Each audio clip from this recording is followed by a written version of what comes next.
when you just peruse around the internet, when you engage with your friends who are also in business, how do you perceive the online marketing space to be as of now? When I compare here in Kenya, or not only here in Kenya, really Africa and abroad globally, we're still behind over here. We have a long way to go.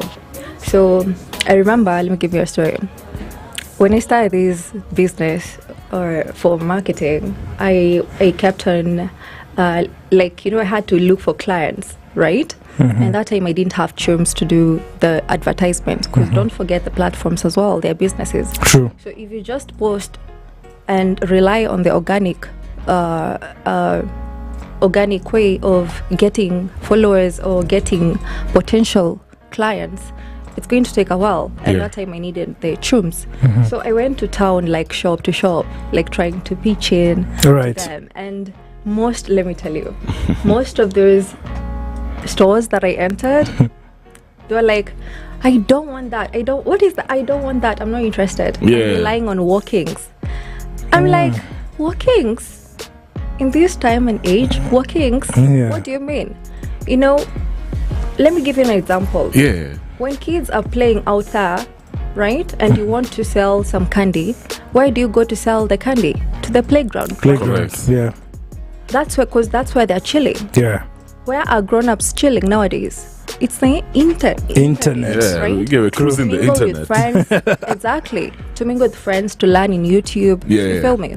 So if you don't adapt to the change is inevitable. Mm-hmm. So if you don't adapt to it, you're just going to be left behind.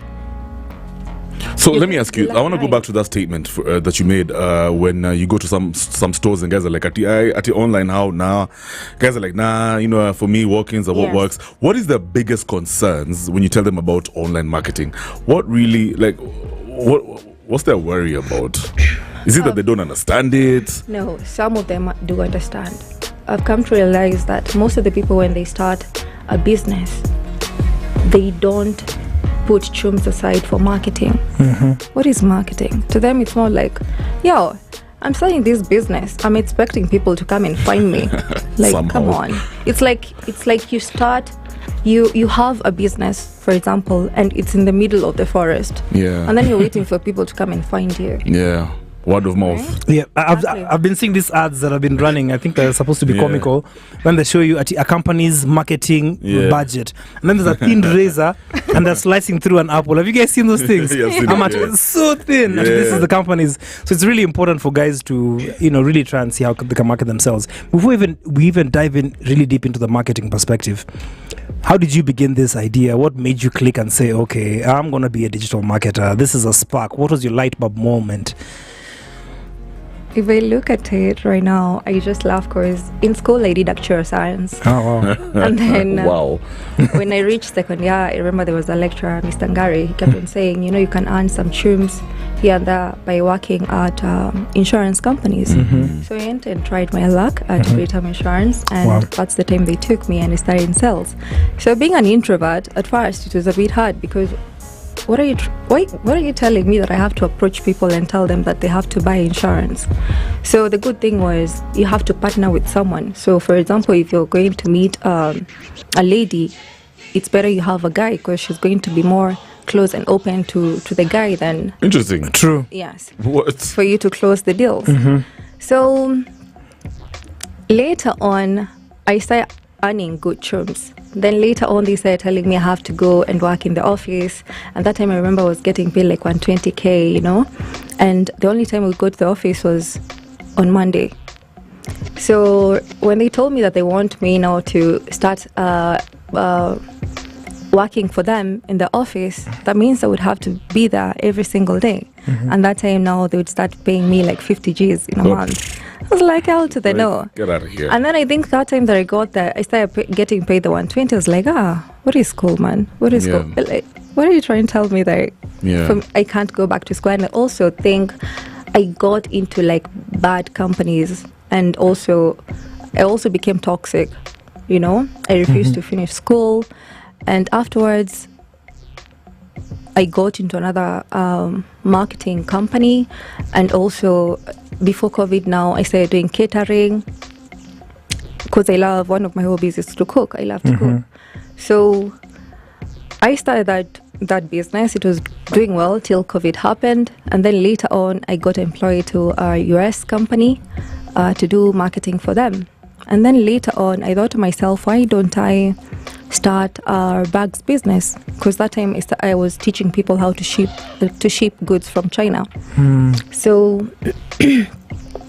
I started doing my research on how to market my bags, on how I'm going to get clients. And the more I did the research, the more I got intrigued into the whole, playing with the human psychology, the art of selling, getting people to buy, And I was like, why don't I start marketing? Why don't I start teaching other companies on how to grow their business, on how to double their sales, on how to make more money? Yeah, they say learning how to sell is one of the most important skills you can ever learn. Exactly. Really? Yes, and gradually I found myself with a team, and I'm blessed to say, thank God, that now I have a digital marketing agency. Yeah. Wow. Yes. Let me ask you, so when it comes to marketing strategy, digital marketing strategies, say for example there's somebody who has a MSME going on, she's got a dope product, and they're like, yo, Mugo, give me those strategies, man. I like your story.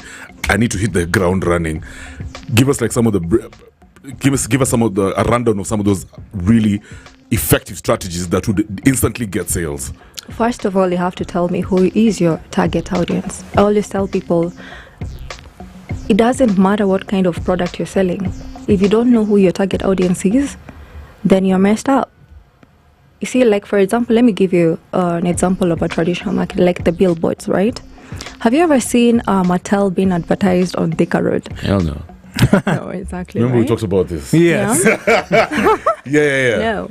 So when you start selling something like this bottle of water, maybe there's something special about it, and you want your target audience, maybe it's no generalizing here. So your target audience is maybe Kevin, who is earning good chums. He has a family. He can be able to afford maybe a $50 or $5,000 product monthly. Then I'm not going to look for that client maybe in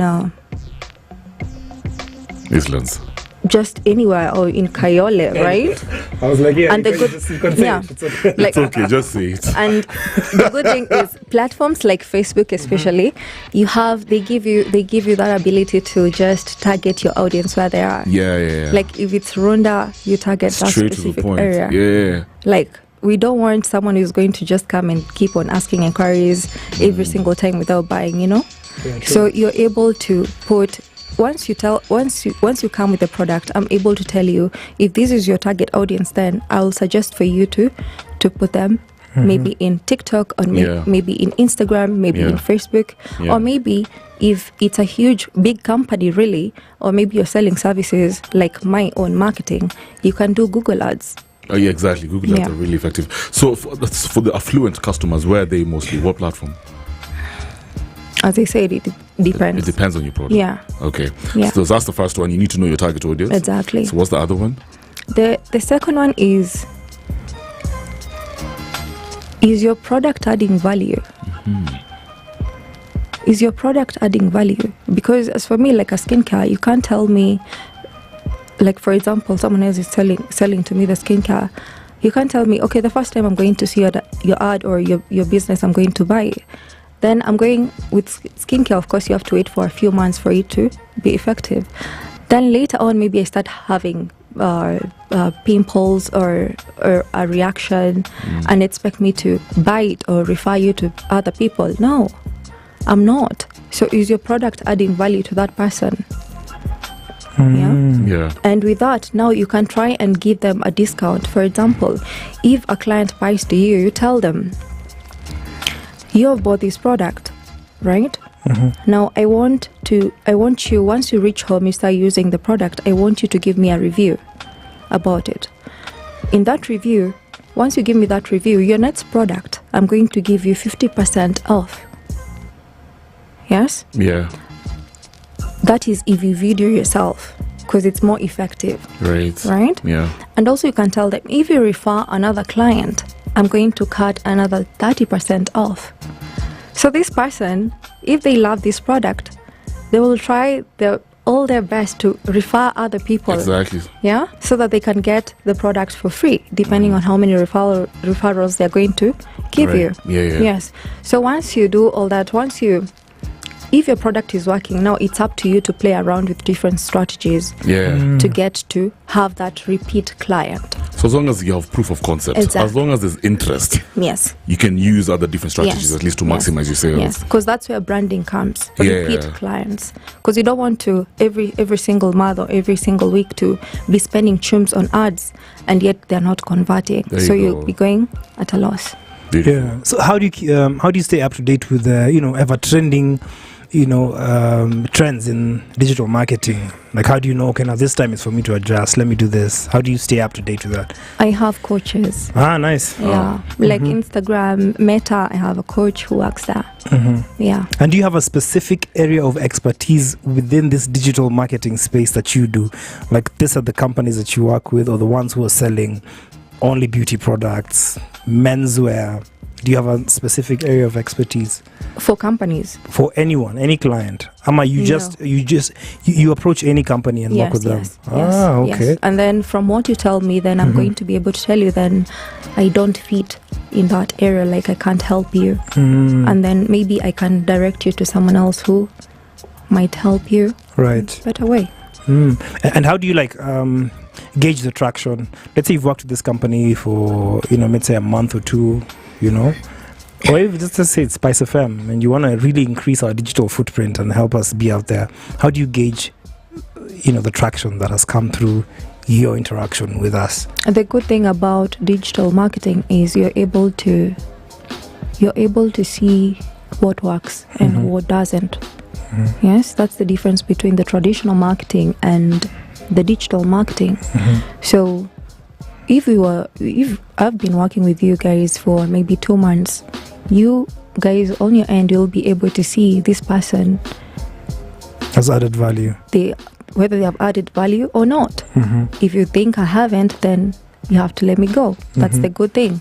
And if you find maybe it's the advert that you're doing, maybe we'll have to redo another advert. That's the good part about the digital marketing. And like the billboards, once it's there, it's there. It's up. Yeah, that's actually true. Let me ask you, speaking of ads, content, when it comes to content marketing, how important is it, by the way, when it comes to your strategy? Should you invest a lot, get a content creator out there to create a dope ad? It's neither here nor there. As long as you have your product has value, people are still gonna buy. Okay, allow me to speak from a perspective of a business owner rather than a perspective of a digital marketer. When I started my businesses, as I told you, I had no chums, right? And people kept on telling me, or rather I would see other people having someone following them, shooting the content, good content. And I would ask myself, oh my God, how am I going to stand out to these people? Their content looks so good. Exactly. So that time I told myself I'll just continue posting. And also that time I had a problem. I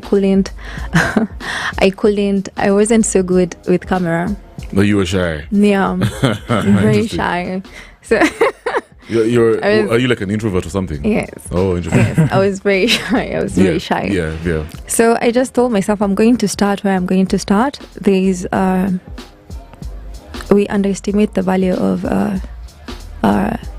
starting from humble beginnings, and that's how I started. I started shooting content each and every single day. It doesn't matter whether you can hear me, it doesn't matter whether you can see me. I just started from there, and that time I couldn't do advertisements, so a few people would watch here and there, and believe you, I actually got clients from TikTok. Yeah, because of your TikTok, content. From my content. Yeah. But let me ask you. Somebody told me, Rose, that content marketing works well with good-looking people. No. And that's when it's deadly. And your question also almost ties to a question I wanted to ask. Would you sell beauty products if you're not beautiful? So is that the case? You would sell beauty products if you have good skin. Good skin. Yes. It's like selling paste, bro. You have to have good teeth. Good teeth. You know what I mean? Yeah, because you always have someone smiling over there. How are you going to convince people? So if I'm selling a product but I don't have a good looking chick over there on the ad, actually people are not gonna buy. People are not gonna be start checking. Start wanna views more. Is that what you're saying? No, it depends. But my product is crazy. It's dope. It depends. Sometimes you can do the ad, for example, the skincare, and then you show someone who has lots and lots of pimples. Yeah. You know, you are trying to capture the audience by showing them the pain points and reminding them, this person over here that you're seeing, you look like them with the pimples as well. So we are going to come, us as a company, we are positioning, so we have like a before and after. As a company, we're trying to position ourselves to come and help you, you know, like as the solution to help you out. So it all depends with how you put the adverts. There are those people who are going to gravitate more towards a beautiful cheek with good skin, you know. So it's always advised that you play around with different content, not just one. You know what's so crazy? I saw bread literally being advertised by a chick, like this quote unquote very good looking chick, sexy vibes, and then she's there cutting the bread like this, and it got me thinking, Mazi. First of all, bread chick, I don't understand the correlation, but I guess for marketers, we would be more interested in the bread simply because of this amazing chick. So looks really matter when you're going about your marketing strategies. True. Even the traditional marketing, let me not talk much about that. Have you gone to these shows where they have these chicks for how are they called? These chicks, like for the ones who come to like in the supers. Yeah. Oh yeah. They tell you to buy. I know what you're saying. Yeah. Most of those companies, they always come and say like, we want light skinned chicks. That's what they always say. Yeah. You know. That's interesting. You're talking about bread. I'm so wrong. Yeah, did you guys see bread. A week ago there was Boina and Andrew Kibe advertising Festive? That's so. The connect there. I know. And that turned out to be very controversial. Yeah, it was very controversial. What about influencer marketing? Is it still effective? Is that the future? It is, but I'm trying to. Do influencers actually lead to conversion? It's not going to make the influencers themselves mad or the business owners. So let me find a sweet spot. Influencer marketing, long time ago, like few years back, people trusted them because they would give reviews on different products, right? But nowadays you can't, because most people are not. Personally, I can't buy a product because I've seen an influencer using it, because I know a company, I don't want to name names, like a company came and told you these are the exact words that you're supposed to say for us to pay you. Yeah. So in the morning I'm going to see you advertising a certain company. In the evening I'm going to see you maybe a lotion. In the evening I'm going to see you advertising a different lotion from a different company. Like, why are you confusing me? Which is which? But nowadays I've realized people are gravitated more towards the influencers who are giving even the bad reviews, like calling out. So influencer marketing is going to work only if the influencers themselves are going to be honest. They're not just greedy. They're not just tools. Yeah, exactly. Yeah, and that's why I've seen some influencers who they have this policy of like, I can't work with this company because I've realized that most of the people, they complain. And also, for example, I've seen something like, for example, in the salons, they use certain influencers to go, come and plait your hair, come and look good, Once the influencer goes there, they do the hair, like the hairdo, really neat, like looking good. But when other people go there, it's different. So she's the only one looking good. Yeah, man, that's really bad. It's bad. Yeah. It's bad. So the influencers, they really have to know how to, as I said, the change, how to go about it. But most brands are how only they concerned say. about selling. So let's say we do have 2 energy drinks here. We know one works well, the other one could almost lead you to a heart problem.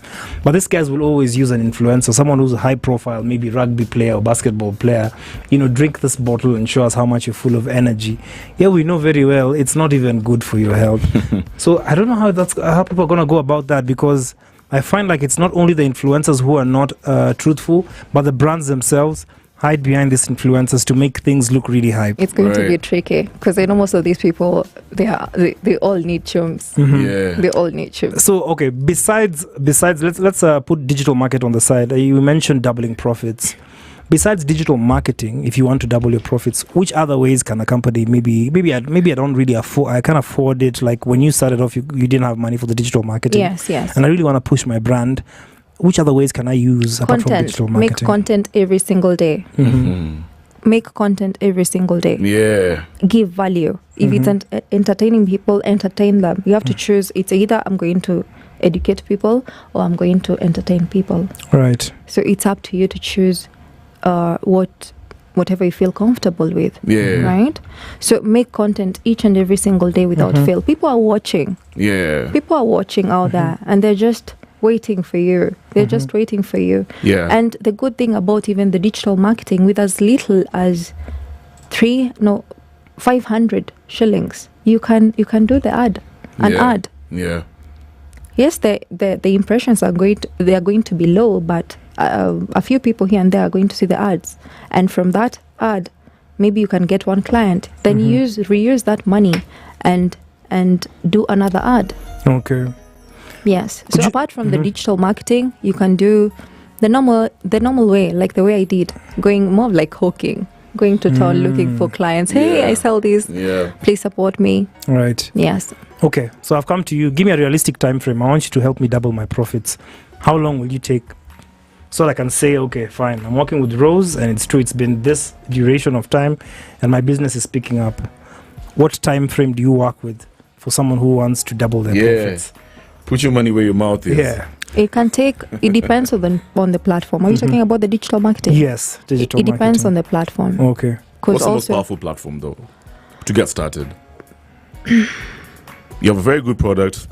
There's proof of concept. There's value. As I said, the target audience. Who's your target audience? I've realized that if you do Google ads, you'll make some good terms. You see, like companies in US, they're not afraid to make do adverts for even half an M or 1 M only on social media, like only one platform. Because it works. And they will triple it. They'll triple it. Yeah. That's interesting. But you see, us Africans, we are afraid. We are afraid. And I've noticed, for example, if you spend 2,500 this week on selling this water right here, you're going to triple the amount. Next week, if you use the same 2,500, you're going to triple the amount, but it's not going to be like the first time. The third week, if you put 2,500, you might not make sales. Don't forget, these platforms are also businesses. So they're going to distribute your content to the same people. So if it's a skincare product, in 2 weeks they won't have finished the product, right? So it's been shown to the wrong people. So the strategy is, as you said, how long is it going to take? It all depends on you. How much rooms do you have? So the first week 2,500. The second week, you do that 500. The third week, you do 5,000. So you keep on increasing. Yes. And now you have to mix it a bit with influencers. You don't have to pay them. You can just tell them, I'm going to give you this free bottle of water. In exchange, you post me. Okay? Now you're creating a brand. Because don't forget, as much as you're doing advertisement, you can't just do an ad without plan. Right? That is just for making sales. But at the same time, you need the repeat clients. Yeah, you need to retain them. Yes. So that's why you have to choose or look for like billboards or use influencers. There you go. Yeah. So Rose, for folks who want to connect with you, probably, get to work with you, how can they reach out? They can reach out to me via my number. Okay, to give my number. It depends on you if you're okay with that. Cool. My number is 011-5278-277, or can find me on social media, Instagram, rose.wanjiko_. Good stuff. Prepare to get your phone blown up. Or Exactly. at visibleDigital.com. At visibleDigital.com. Yes. Good stuff, man. Wow. It's been real. Thank you so much for coming through on After Hours on Spice. Thank you too. I hope you had a good time. I did. Asante sana. Thank you. So I've got some Bridget Blue and Bien with I Choose You, Alafu. We're going to cruise the internet. There's a lot of stories out there right now. It's 4 minutes after 8. Wagwan. 94.4 Spice FM, Nairobi.